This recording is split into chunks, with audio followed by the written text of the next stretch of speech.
Recording started here.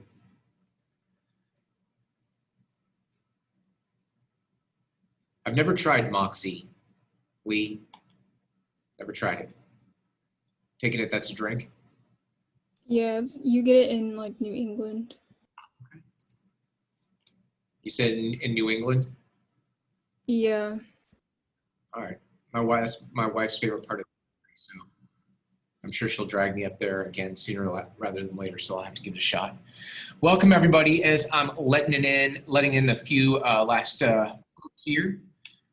They're scurrying on over for the last class on Friday. I like to think that you've saved the best for last every week, every Friday, but you know, that's just my own thought process. In just a few moments, I'll give you the lay of the land. We'll start by making the announcement that the votes are in. I only heard from maybe about, I think final I heard from 11 of you guys about whether to move on or to stay on the arts. And the voting broke down, I think essentially 2 people said they definitely wanted to stay with the arts.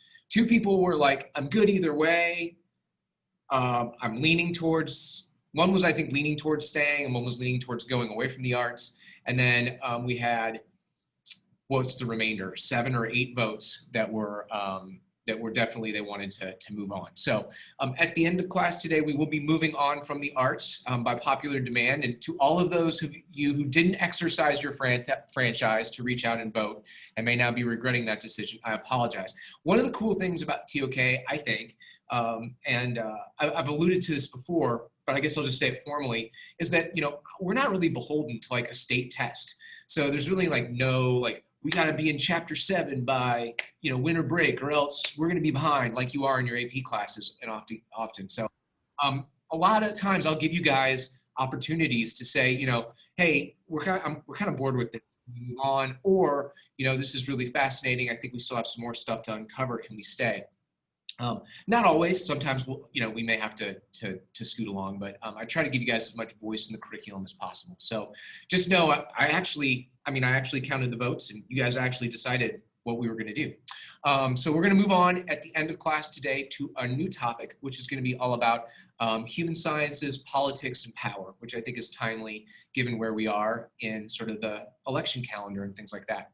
We'll talk about that more later, though. Okay, cool. I'm going to go ahead and share my screen and take you guys through the agenda, and we'll talk about where we're going to go today. All right, wunderbar.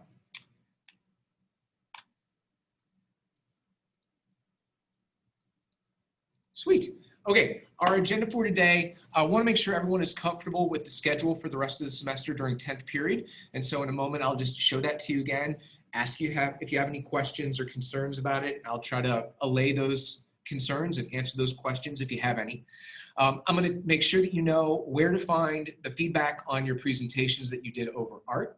And then 2 of the folks that wanted to stay on art recommended that we might watch a documentary about the arts, which I thought was a fantastic idea. You know, again, the class voted generally to move on, but there is an interesting art video that I've enjoyed, and I want to show you. It's just about 10 or 12 minutes long, and so we'll watch that and discuss it a little bit.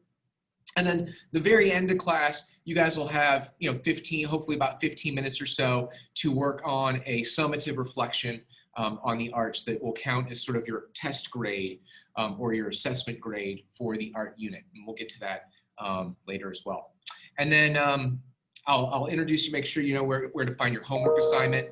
Again, it's a very simple homework assignment. It shouldn't take you more than maybe 10 minutes or so to complete before we meet next Wednesday. All right, so that's our agenda for today. Let me see if I can get out of my full screen here and show the schedule for the rest of the semester.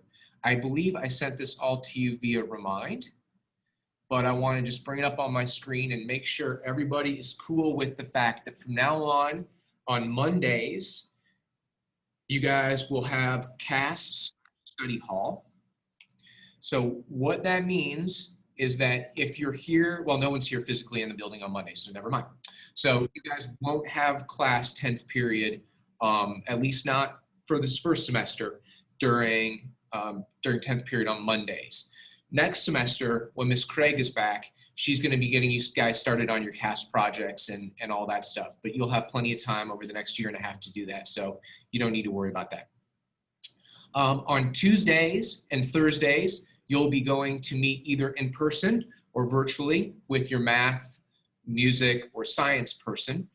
I know that, again, the first week or so, or maybe even 2 weeks, it'll take us a while to get used to that. I mean, many of you might not know where these classes are, where your teachers are, and things like that. So, you know, we'll be patient and we'll take our time and we'll make sure everybody gets where they need to be.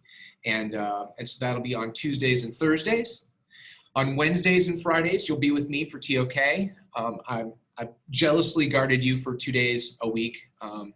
And so you'll see that it breaks down there where obviously some of you will be virtual, some of you will be in person. Either on Wednesday, I'll have the red day people in person, and on Friday, I'll have the black day people in person, and vice versa. Cool, so I'll pause for a second and just sort of scan the room to see if anybody has any questions over this new schedule for the next, I guess, what is it, 6 weeks, give or take, of class? Okay, everybody looks cool. All right, well, if you have a question or concern privately, you want to send it to me in the chat or send it to me via reminder, email, please feel free. All right. So next, presentation feedback. So you should receive either in your email or in your Google Drive, depending on how you have your preferences set up. I shared the feedback with you via your MSDWT Google Drive. So for each one of the teams, I copied and pasted, I don't know, about 7 or 8 anonymous student reflections for your presentation onto the document. So like, you know, if it was Team Borges, I found 7 or 8 students that were on a different team and just copied the things they loved about your presentation and copied their recommendation of how it could be improved onto your document. And then at the very bottom, I put some of my own comments about your presentation, stuff I thought was great, stuff that I thought could have been improved, and I give you the score that you earned. You also can see the score in Skyward, of course, but there's a little narrative there. And so again, I just wanted you to know where you can find that feedback. If you want to read it, if you want to look at it, please feel free. I will just say, like, a little teacher note here. You may find some of the feedback that you got from your peers isn't super helpful, because some of you guys put on your feedback stuff like "good job" or "nice slide." You know, and while that's nice, I mean, it's you know, it's good that people felt like maybe complimented. That kind of feedback isn't super helpful. You know, not as helpful as things like, I really enjoyed, you know, your unique examples, right? Or I really love the way that, you know, student so-and-so asked an interesting question. You know, you can give people a little more specific feedback sometimes that can really help guide them, rather than just, you know, good slide or nice talking. Other feedback you may see is super helpful. You know, like the person mentioned something specific that you'll be like, oh, okay, that's good to know that worked. So again, I'll pause for a second and ask if anybody has questions about the presentation feedback. Yeah, I have a question, Mr. Hudson. Yeah, absolutely, go for it. Where do you say we can see that? Because I'm looking at the assignment right now and I don't really see a grade or any feedback. So, so the grade is in Skyward. If you're concerned just about like the percentage or the points, it should be in there at least.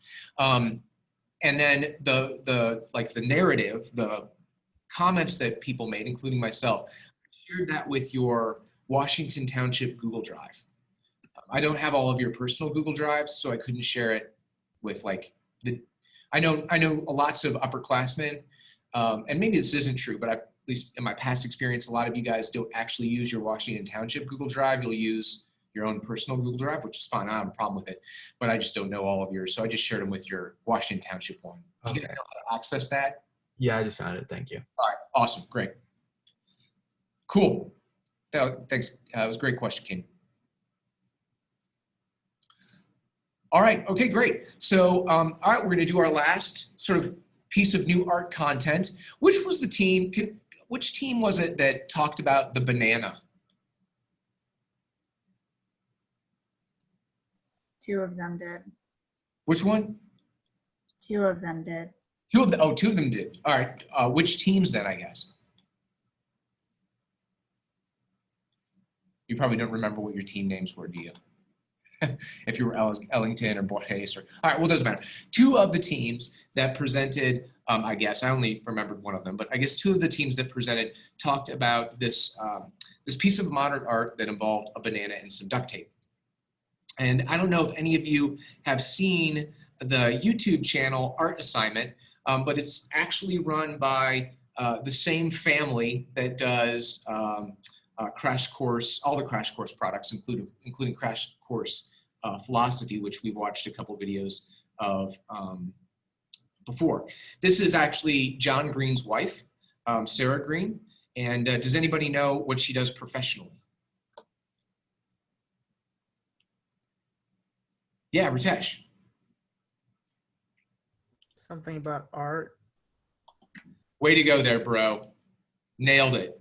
It is something about art. Anything more specific? Yeah, do you know Zora? She's a YouTuber. Didn't she help curate one of the art museums in Indianapolis? That's exactly right, Zora. Very good. So those of you that don't know, John Green and his family live here in Indianapolis, I believe over in like North Willow Farms on the west side of our school district. And his wife, Sarah Green, was one of the curators or executives or played a leadership role at the what used to be called the IMA and now is called Newfields. And she started her own YouTube channel. Very good, Elias. You noticed that she was a YouTuber called Art Assignment. And this is she's just got like a 12-minute video here that talks about the banana art. So if you'll indulge me, we'll just watch this together. Hopefully this works okay. And we'll talk about some of the issues she raises. Here we go. Now, I'm sure you've already heard about the banana duct taped to a wall at an art fair in Miami, and about the person who ate the banana, and the multitudes who've created their own gestures in response. You might already have a firm opinion about it all too, but I'd like to ask you to clear away for a moment what you know or think you know about this thing that's happened, and consider it with me anew. What do we think of this $150,000 banana? Let's get the facts in front of us, and yes, there are still facts. This real banana attached to the wall with a length of standard issue silver duct tape is titled Comedian, and it is the brainchild of Italian artist Maurizio Catalan. It was presented at his gallery's booth at the 2019 edition of Art Basel Miami Beach, an art fair that's been held annually in Miami since 2002. Galleries from around the world apply to have the privilege of paying for space to display their wares within the Miami Beach Convention Center. Then, for a handful of days in early December, a bunch of mostly affluent people descend on the fair and the many other shows, events, and parties that have sprung up around it. Collectors come to buy art, of course, but anyone who can afford a ticket, starting at $50, can come to just look at a ton of art and witness the fair as a fascinating sociological phenomenon. This is all to say that Comedian was just one very small work of art in booth D24 in a loud and crowded convention center filled with thousands of works of art, many of them rather huge. But it didn't take long after the doors opened for the banana to attract attention, and also buyers. Galerie Perrotin was offering 3 editions of the work for $120,000 each. 2 of those sold very quickly, and then the dealer raised the price to $150,000 for the 3rd, which also sold.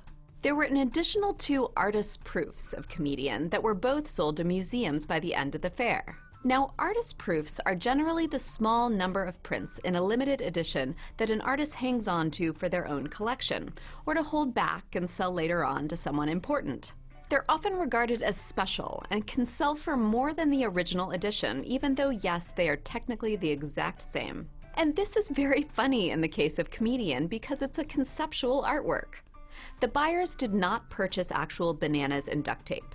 They paid $120,000 or $150,000 for an idea. All they're getting is a certificate of authenticity that proves it's a verified artwork by Maurizio Catalan and instructions for how to install it. Can anyone who wants to buy a banana from the grocery store and tape it to the wall in the exact same way? Yes, but only people with a certificate are technically owners of Comedian, which they can replenish as often as needed with a fresh banana and duct tape. The museums that own the certificate are the only ones who can rightfully display a banana duct taped to a wall this way and put a label next to it with Catalan's name on it. I'm guessing they'll have the right to loan out the certificate to other institutions too, who will likely be clamoring to get in on a piece of the banana action. This may sound absurd, but there are many examples of this kind of thing in the history of conceptual art. It's what allows museums and individuals to own and exhibit wall drawings by Sol LeWitt, who issued certificates of authenticity with each work, along with detailed diagrams and instructions for how they should be installed. You didn't need LeWitt to paint the walls himself when he was alive or even now that he's not. If you move or want to show the wall drawing somewhere else, you have to paint over or destroy the old wall drawing and have it remade in the new location, according to specification. But you've got to have the certificate. This is what is simultaneously so maddening and hilarious about Catalan's banana. He has selected one of the most common and easily accessible of objects, and through will and clout and roguish ingenuity has transformed nothing into something of value. All artists perform a type of alchemy when they turn humble materials into items people will pay money for. But Comedian sets this reality into high relief, especially with its strategic placement in the context of a sceney art fair, calling out the absurdly inflated art market and the narrow sliver of the privileged population that participates in it. But it's not actually nothing that the buyers of Comedian receive with their purchase. They now own a valuable artwork by Maurizio Catalan, the same Catalan who's been long pulling art pranks and exhibiting in respected museums and galleries around the world. He made a solid gold, fully functional toilet titled America in 2016 that for a time was available for use in a bathroom at the Guggenheim in New York. That is, until it was stolen when on loan for an exhibition in England. But for Catalan, nothing is sacred. When viewed in the context of his sculpture of Pope John Paul II being struck by a meteorite, or his miniature figure of Hitler kneeling in repentance, the banana is pretty inoffensive subject matter, even with its obvious phallic allusions. But Comedian is firmly in the Catalan tradition of exploiting and exposing the things we love and hate and hold dear. It pokes fun at our desire for art to be unique, original, or something we couldn't do ourselves. And for art buyers and sellers, it laughs at their susceptibility to hype, name recognition, and the perception of scarcity. Catalan has a track record for involving his galleries in his exploits too. In 1995, he designed a costume for his dealer Emmanuel Perrotin to wear throughout the run of the show. And in 1999, he duct-taped gallerist Massimo De Carlo to the wall for the entire 2-hour opening. So the duct tape is an art world in-joke, and also something that ties Comedian clearly to Catalan's wider body of work. Oh, and the guy really likes to hang things, by the way. For his 2011 retrospective at the Guggenheim, Catalan suspended all of his works from the ceiling of the rotunda instead of putting them on the walls like usual. Comedian also has plenty of ties to art history, for those who care about that sort of thing. Marcel Duchamp was the famed progenitor of the ready-made, credited as the first to put a non-art object into a gallery and call it art. And Catalan's banana is certainly part of that tradition. And very many artists have put bananas and images of bananas to use, like Andy Warhol did in 1967 for his Velvet Underground and Nico album cover, complete with peelable sticker. The banana has appeared frequently in works often grouped under the banner of feminist art, like Natalia LL's 1970s consumer art series, and art historian Linda Nochlund's 1972 play on a 19th century image of a woman with a tray of apples. The Guerrilla Girls have put the banana to good use in some of their 1980s protest posters, and plenty of other artists have too. All of these things may or may not have been on Catalan's mind when selecting a banana for this work, but it doesn't matter. They are all things that make Comedian a potentially good investment, and the ultimate Catalan for a collector to own. They can of course show it off at dinner parties or just enjoy the fun of watching it rot and having to always make sure to have bananas on hand. They can also loan it out to museums for shows or sell it if they want to, probably making a considerable profit, that is until the art bubble bursts. But for the museums who've purchased it, good God, they're gonna be mobbed. Who wouldn't want to come take a selfie with the famous banana? although museums are likely going to confront the same challenges that the gallery did at the fair. Lines formed quickly of people wanting to see and take selfies with Comedian. And things went relatively smoothly until one fairgoer, artist David DeTuna, decided to remove the banana from the wall and eat it, explaining that he was performing his own work titled Hungry Artist. While it did get a lot of media coverage, it didn't mean much to the art itself. The gallery had another banana, and Comedian was back in no time because DeTuna didn't eat the artwork. To do that, he would have had to have eaten the certificate of authenticity, which is actually a performance I'd like to see. But the gallery did decide to take the work down before the end of the fair because of the crowds and risk to the safety of other artwork and people in the vicinity. And let's talk about the gallery for a minute because they do play an interesting role in this. Their Instagram posts explain Comedian as related to Catalan's past work, offering a wry commentary on society, power, and authority, and insight into how we assign worth and what kind of objects we value. Which is all fine and good, and you can accept that or not. But the good stuff comes with their post about taking the work down. They say, Comedian, with its simple composition, ultimately offered a complex reflection of ourselves. We would like to warmly thank all those who participated in this memorable adventure, as well as to our colleagues. We sincerely apologize to all the visitors of the fair who today will not be able to participate in Comedian. Yes, that's right, participate in. Because the artwork isn't just the banana, and neither is it the certificate of authenticity, really. It's all of us. It's those who flocked to see it, our response to it, our memes, the press, this video. As Teddy L. Wong astutely commented to our community post about it, I think the outrage is the art. And the outrage around the art, of course, makes it more valuable, because it makes it more famous, which is these days a proxy for value. Hungry Artist may have been intended as a critique, but in the short run, all it's done is bolster the value of Comedian. Several of you asked me to not make a video about this, and I get it. Us talking about it gives this work its power, and it implicates us as players in its scheme. For everyone who loves art or spends a lot of time trying to make or support truly earnest creative endeavors, both Comedian and DeTuna's banana eating are big downers. That the only art that filters out into wider discussion is multi-million-dollar auction sales or this does devalue the good work that many are trying to do. And it adds fuel to the already raging fires of those who hate modern art or think anything art-related is a con game. Some of it is a con game, but not all of it. But whether or not you like Comedian or think it's constructive, it does reflect life today. One of the great things art can do is point to what makes the now moment distinct from all the other moments. And life for many of us is confounding and absurd and inflated and outrageous. And by outrageous, I mean filled with outrage. It's something new and different every week. And it's rarely about the real outrage, like the root causes behind the polarization of wealth, but about bananas. This pool of images we're swimming in and instant memification of everything has left us even more unsure than we've ever been of what art is supposed to be and do. It shouldn't shock us that a mere idea can be worth $150,000. What, after all, is intellectual property? What is influence and views and likes but social capital that's been turned into capital? Nothing is sacred, everything is a commodity, and we're not sure whether to laugh or cry. My problem with Comedian is not that it's conceptual.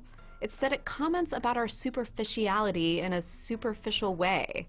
It demonstrates what is deeply wrong with contemporary discourse, but without much depth. Which is to say, it might not be the art we want, but I fear it's the art we deserve. Do you love binging PBS shows? Well,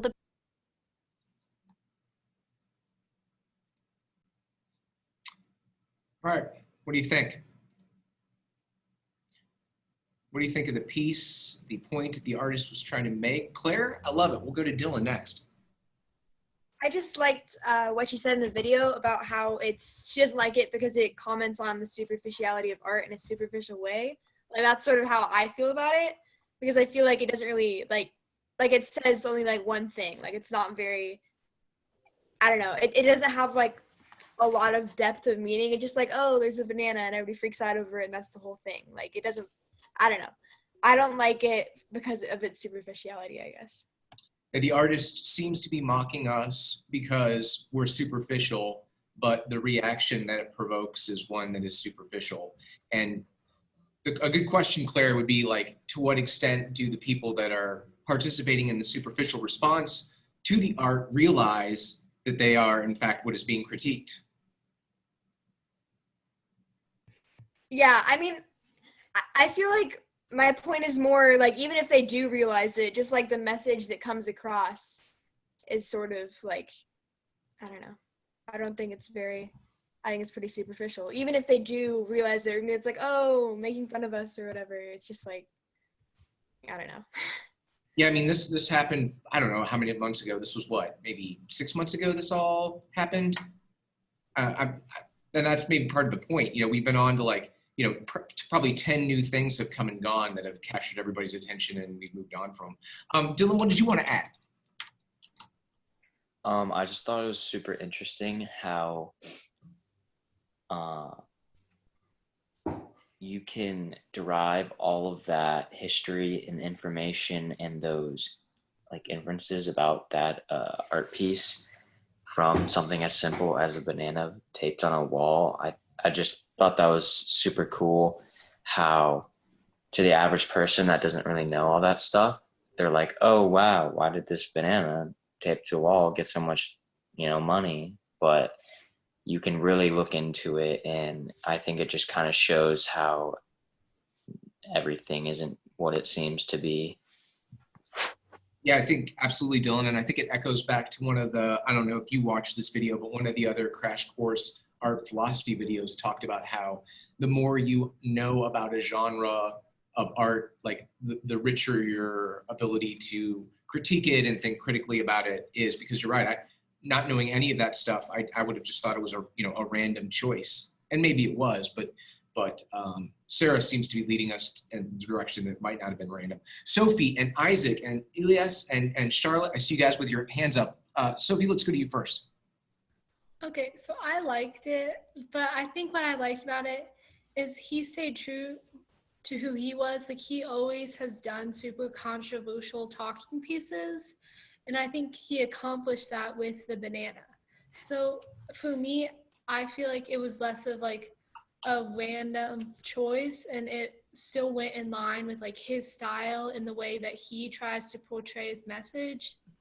Because they mentioned a couple in there, but like his works with like religious figures or people who are seen as like horrible people, and the way he's tried to make controversy out of those. I think he did something similar with the banana, but instead of talking about history, he was talking about society. So I think that's why I like it, because I feel like he didn't stray from himself and try and do something that was like cool and fun. It was still very much like his meaning. Does it anger you? Let me not put emotions. How do you feel about the fact that you're an artist? Like, let's say you're in Miss Ayers' art classroom, and you just happen to come back from lunch, and you had a banana, and she's got a roll of duct tape, and you slap the banana on the wall, and you put a piece of duct tape on it, and you put a picture of it on Instagram, and no one, Sophie, no one shows up to give you hundreds of thousands of dollars for a little piece of paper that says, this is Sophie Zander's original. How do you, like, can you talk to me at all about, like, what is that about? I mean, I think for me, like, definitely there is something to be said for once you've had a couple successful pieces, yeah, you're going to have like more leeway, and yeah, you can probably get away with some crazier things than like if you're some up and coming person. But I feel like to me, it's all about like the intention, kind of like Dylan talked about, like, once you understand the work, it seems so much more impressive and meaningful. And like, I definitely feel like sometimes you can look at something and be like, oh, it's so simple. But the more you learn about it, like, sometimes things look simple, and obviously this isn't the case, as it's a banana taped to a wall. But I think there's definitely something to be said for sometimes intention and sometimes how simple things can have the biggest effect on people. Because like his work, it could have been really complicated and no one could have ever noticed it. But since it was a banana taped to a wall, it started like a global conversation about it.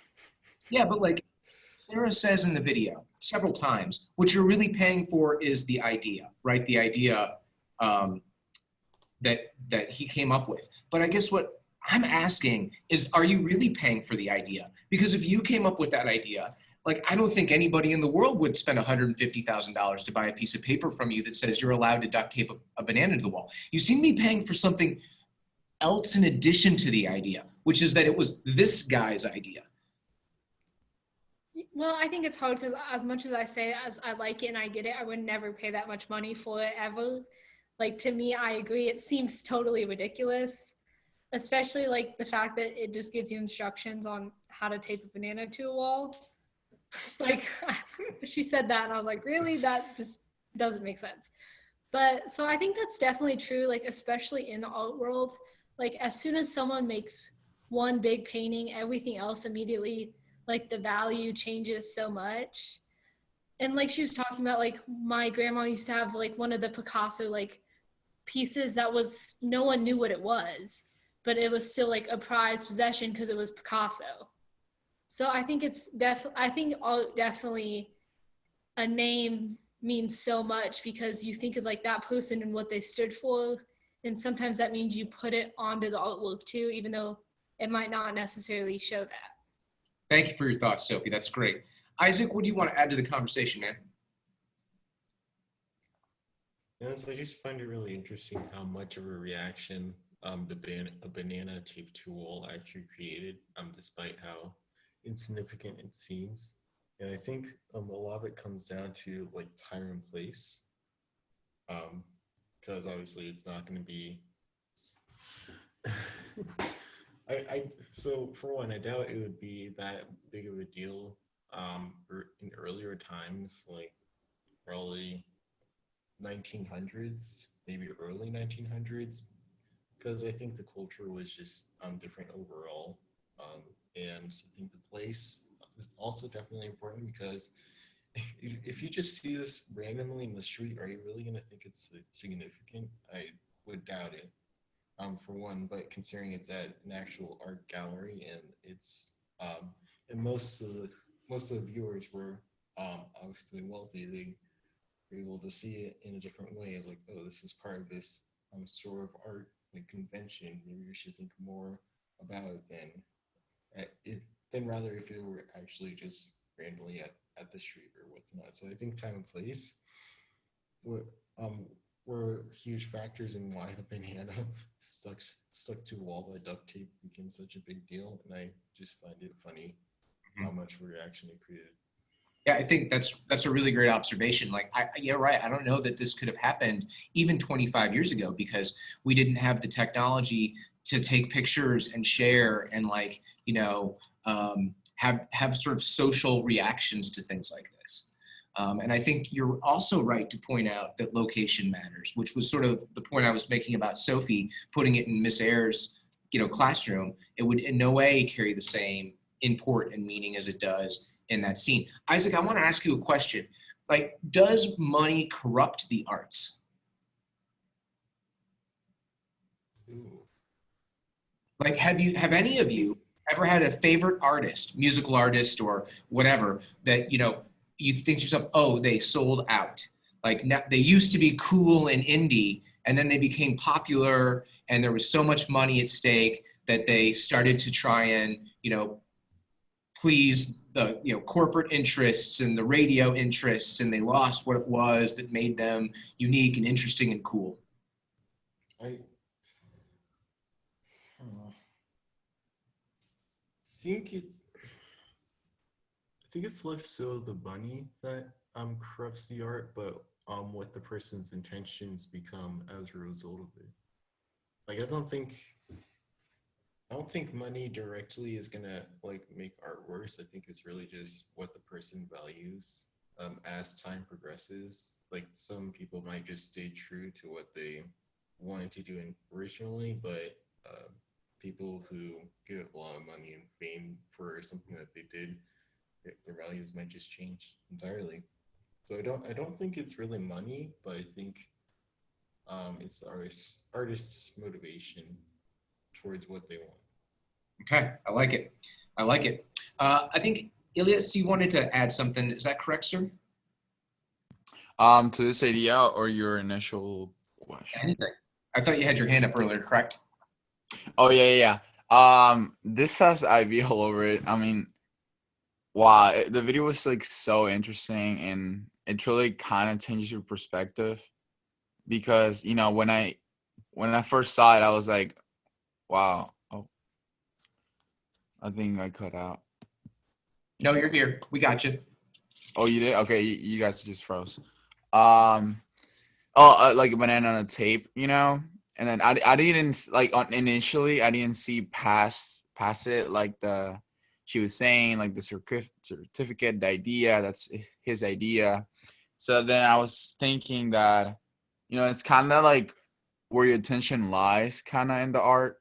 Does it lie on the physical art, like what you see?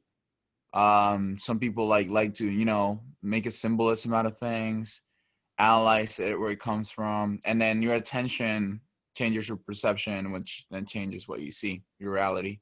So it was just amazing to see it. I don't see those. You don't see those videos every day. Yeah, I agree. Like understanding it makes it much more interesting than just seeing it on social media and not knowing any context. Yeah, and it's like Maroon 5. That's like a big example. They usually, well, my childhood, like I listened to like these English songs. I didn't know what they were saying, but Maroon 5 was one of them, and they just had a Sunday Morning, This Love. Their songs were just different, right? And then right now, it's like they're still good. Don't get me wrong. They're just a different band. They got money. They need to change it up, Mr. Munoz, this is a true story. About, I don't know, 14 or 15 years ago, my brother gave me a call and he said, there's a band playing at the Knights of Columbus at 71st and Keystone. Do you want to go see them? But it was a Wednesday night and I had a young child and I was a new teacher. And I was like, I can't go out tonight. I got to be in bed early. Guess who the band was? Maroon 5. Maroon 5 before they were. No. I could have seen Maroon 5 at the Knights of Columbus. It's on 71st and Keystone. If you've ever been in that place, the room is like, it's ridiculously small. Lee, what do you think? And Christian, I want to hear what you two think. What do you think? Well, about the how money sort of corrupts arts. One of my favorite bands almost broke up because one of their members was like really motivated towards money and stuff like that. So I think in a way I agree with Isaac that it's not necessarily the money, but at the same time it kind of is, because like he said, people's motivations change. And at first they were this sort of like smaller band that not many people knew about. And then they started like gaining attention and stuff, and that one person in the band was really motivated towards money, and he still is. So that just sort of ruined the experience for everybody else.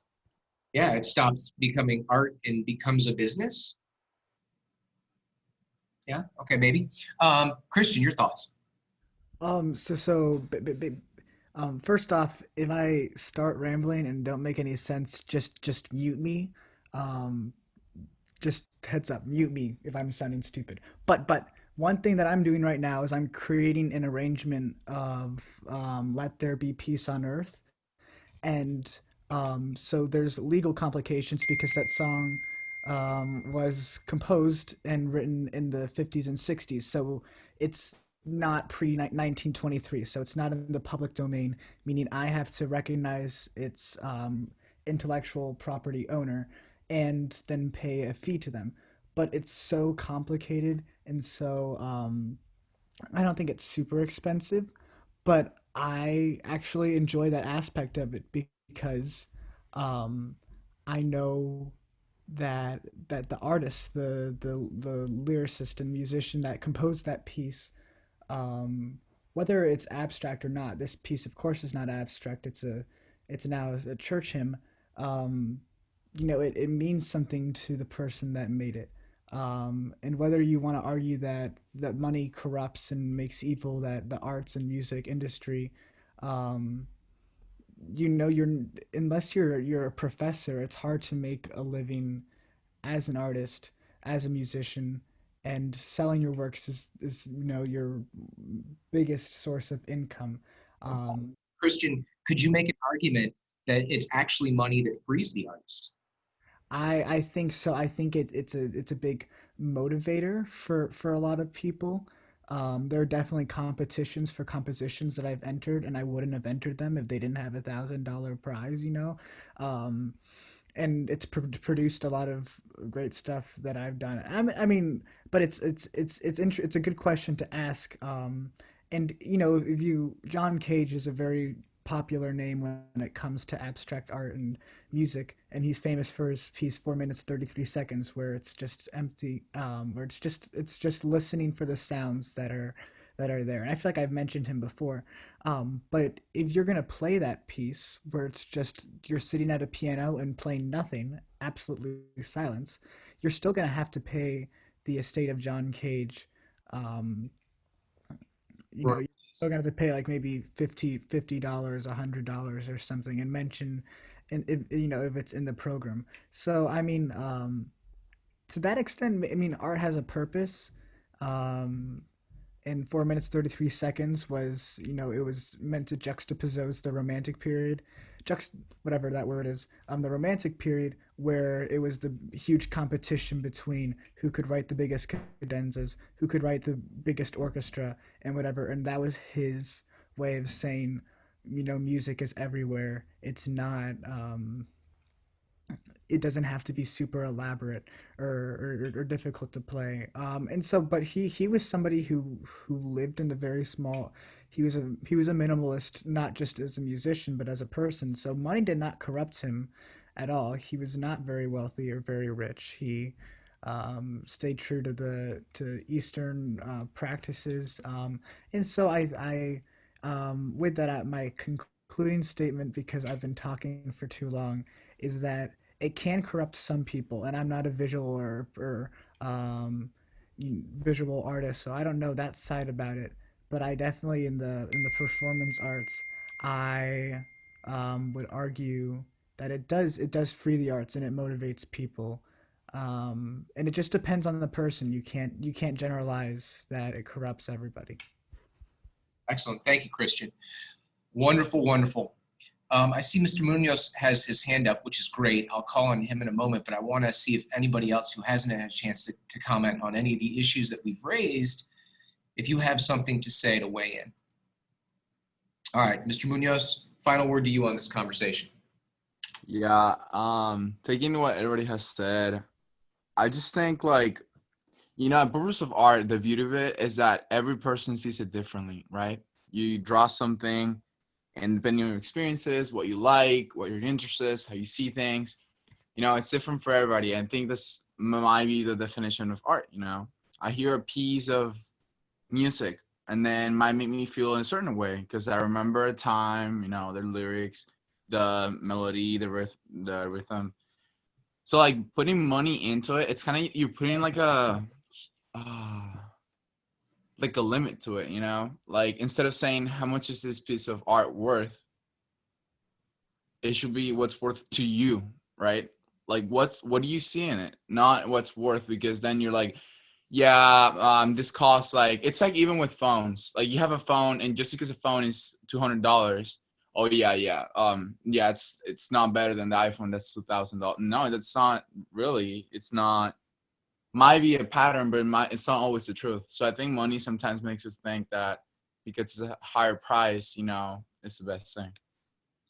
Yeah, no, if I understand you correctly, you're saying that the financial cost, the money cost of something, is not always directly correlated with its value to the viewer or the participant. That's exactly, yeah. Yeah, which is true, but it's also unfortunate that some of us that have more money have greater access to acquiring those things that we find aesthetically pleasing. If you are a multimillionaire, you have obviously, hopefully you have all of your daily concerns of shelter and food and medicine, and all your daily needs are met. And so then you have all of this excess capital to spend on aesthetic enjoyment, whether that is eating in fancy restaurants where you're having wonderful meals, or traveling the world to see this great art, or being able to afford to make great art yourself because you have the studio space and you can buy the supplies and all that. Whereas there are others, that don't have all of those daily needs met. And so they're whether it's their time or their money, is all spent trying to encompass those. And so I think it's another cool thing is to think about, like, you know, street art or art that comes out of communities that are struggling financially, and how, you know, I think there's like a whole nother thing we haven't really had a chance to talk about. I think Isaac has also raised his hand. Isaac, did you want to add a comment? Just going off of Elias's point, this was like a certain example from a show called Brain Games, but essentially there are two chicks that were made. Both of them were exactly the same, but one was put like $50 and one was put only $5.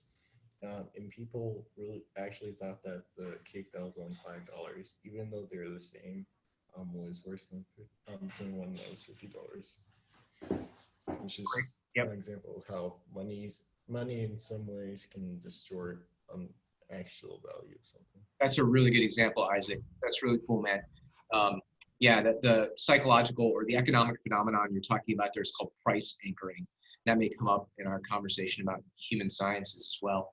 All right, guys, well done. I really enjoyed all of you who participated, you know, whether that was verbally or during your presentations or in comments on Remind during this art unit.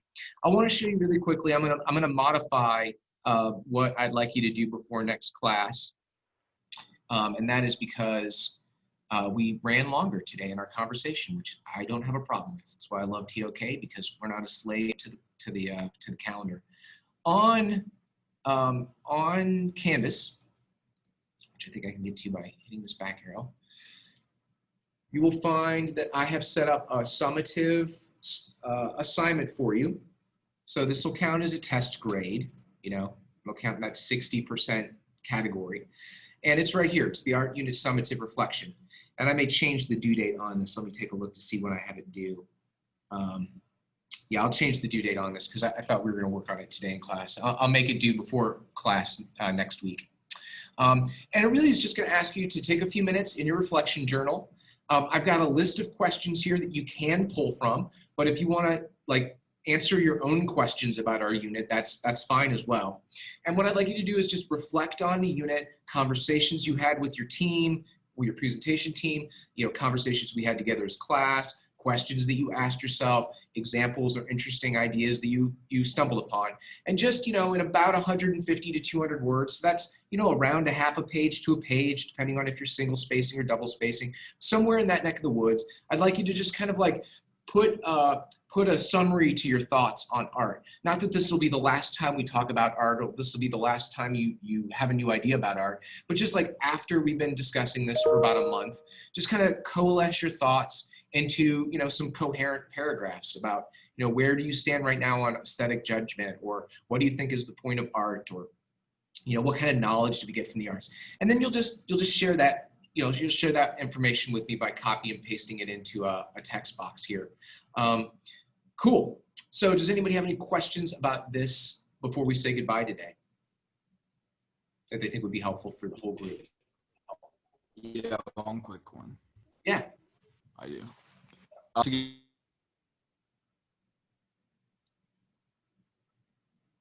Oh, I think we may have lost.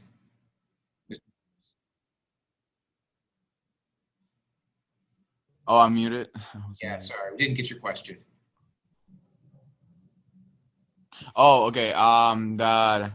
So to get the 10 points, are you looking for content or grammar or like everything, really? Organization?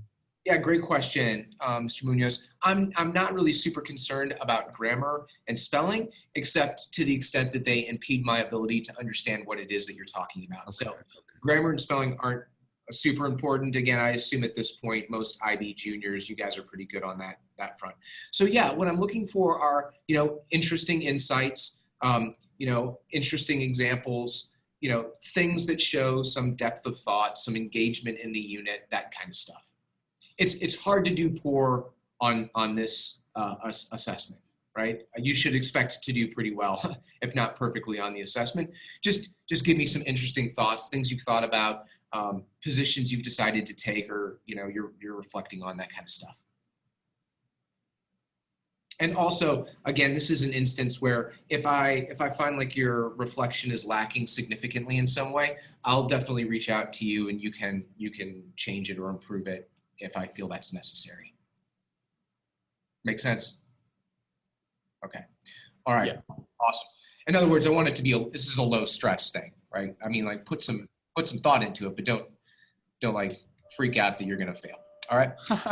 I love you all. Thank you for like an amazing conversation. I know it's been a long week for you. Have a great weekend, and you know where to reach me if you need me. Thank you. You're welcome. Hey, Mr. Hodson. Yeah. I had a personal question. So I found that I think this was the assignment from Tuesday, that the value of art assignment. I had issues with submitting it, but I submitted it and it specifically told me, like, I got this little pop-up saying you don't have to worry about submitting, it'll go even if you like click off the tab. So I clicked off the tab and of course nothing submitted. So I actually submitted it just now, beginning of this period. Is that fine? Are there any issues there? Yeah, that's fine. So let's see the value of art. Yeah, because just had a little pop-up saying late, and I don't know if that would be a concern. And I guess I want to know if you can see it. I'm just checking to make sure you're good. Yep. Yeah. It's here. All right, perfect. Thank you. No problem, man. Mr. Hodson, so Yeah, sorry, Rajesh. Tuesday. Wait, so we need to turn the value of art thing on Tuesday? Please. Oh, yeah, well, I gotta do that. I also what I texted you today. So like all my teachers have been saying like that I've paid for all of it, all my AP tests. I haven't registered for any of them, but like I put the code in for all of the classes. Okay, let me So, check. While we're on, so when you say you put the code in, you're saying on AP Central? Yeah. Okay, let me take a look real quick. I've got it right here.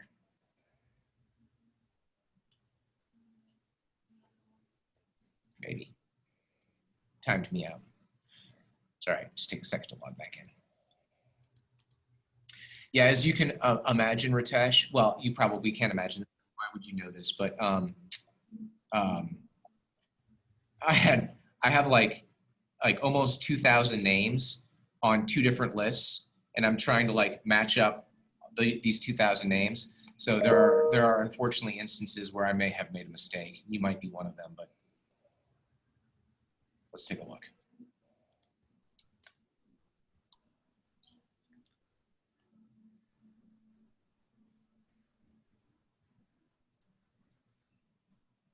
Okay, right now, Ritesh, you are still listed technically. Here, well, I probably should do that.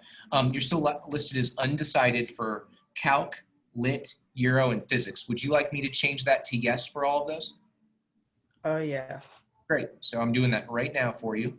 Yes, yes, yes, and yes. So you are now good to go, my friend. All right. Thank you. You're most welcome. Have a wonderful weekend. You too. Bye. Who's up next? Mr. Hodson. Yeah, John, what's up? I have basically the same thing. I want to know if it has decided for me. Yeah, I'll take a look. I can look for you right now. Also, did I need to sign up for like the